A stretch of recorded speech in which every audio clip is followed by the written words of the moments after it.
Allah. What will you give back? So brothers, I will not delay you any longer. I've been speaking to you now for at least 50 minutes. But brothers, I love you for the sake of Allah, and I want you and I to become successful and to become partners.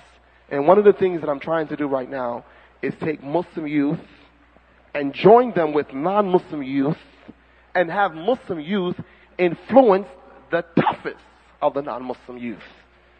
Because if they become Muslim, all of their friends will follow them to the religion of Islam. And they will learn the ways of Islam and learn the ways of truth. So one of the things I leave you with to think about, I went to a brother who has a store, and I said, I need your help. I said, I want us to take Islam to the streets of America, but I don't want them to see us coming. Because every time they know Muslims want something, they give us a hard time. We want the park. Well, you got to get a permit. You need 60 days. Well, this person is signed that. And then they say, well, we're sorry. You didn't have the right insurance. So when we go to the non-Muslims now, we don't even let them know who we are.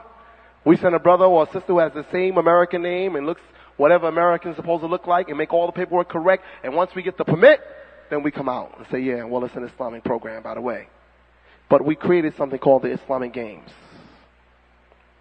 This program is designed to create an environment, a yearly event, of young people of all nationalities, of all colors, of all religions, to come together on a sports activity, but having a primary concern and focus to organize young people that they may develop an understanding of life and its purpose.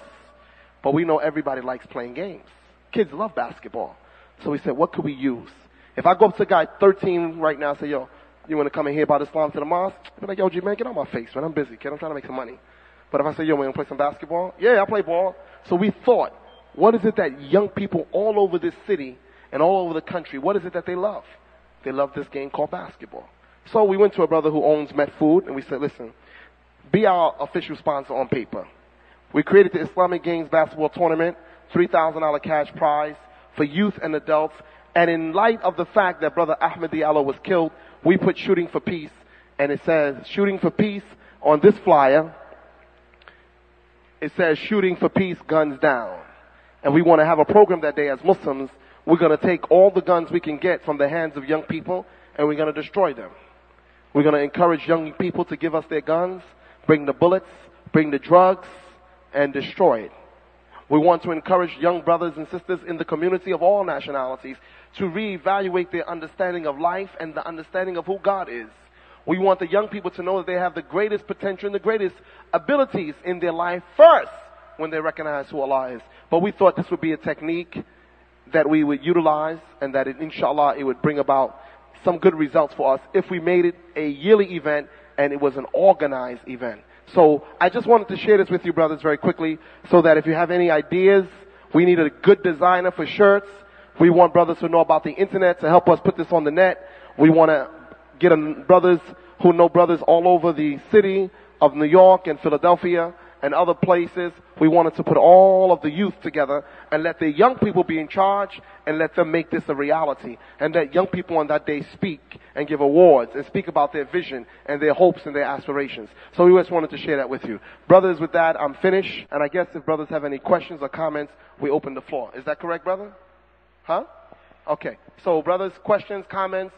If I said anything that you did not understand or anything that I said that was offensive to you, I do apologize. Okay. Any questions? Yes. Well, I'll tell you right now. Again, we have to look at parenting in Islam. We are a product of our home. If the Muslim parents did not raise their children with deen and teach them Islam in the home, this is one of the tragedies now that we find our brothers and sisters turning to drugs and violence and gangs. But again, I'll give you an example, brother. Part of this is the problem in the Muslim community because we're stuck in tradition. A young boy who's born in America is not going to go to any mosque and listen to anybody give him a speech in a language he does not comprehend. There's no need for him to sit there. He gains nothing. So one of the things that I say is that I think it's important for the young brothers in this audience to organize and to ask the leadership and the elders in the community to support more educational activities for young people. but you can't wait for someone to do for you what you may, in fact, now may have to do for yourself. So you young brothers have to develop programs, educational programs that are spiritually based, that would allow you to understand and appreciate the religion of Islam. Okay, the Imam didn't teach you, mashallah. Your mother didn't teach you, mashallah. Your father didn't teach you, mashallah. Now that you are getting older, you must learn on your own so that you can teach your children. We're not going to make any excuses for our imperfections. Mother didn't do it, father didn't do it, uncle didn't do it, no problem. The mosque didn't do it. You now begin to organize yourselves and educate yourselves about what Allah asks of you and begin to try to practice your deen. And if we know there are brothers who are in gangs or have girlfriends and things like that and like to come around the masjid and fight other brothers, we take their names and we step to them. And I'll help you. Because ain't no brother that tough. I don't care how tough they are. I don't care what gang they belong to. I pay them a visit just before Fajr. It ain't no problem. That's not a problem. And we visit out of love, not out of fear.